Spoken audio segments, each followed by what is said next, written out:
Today we'll talk about how can you fix this problem or know how you can do that on your bad Piggies app. So all you have to do, so you just click here on settings.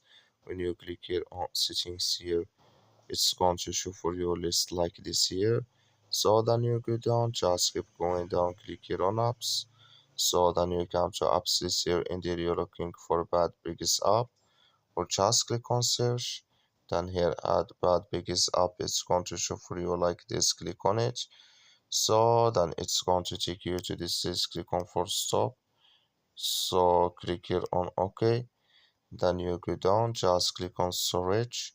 Come to storage list here, just click on clear cache. Then all you have to do, so you just go to your Play Store, click on it here. So then here you search here for Biggest app, is going to show for you like this. You will find their updates, click on it, then it's going to work with you.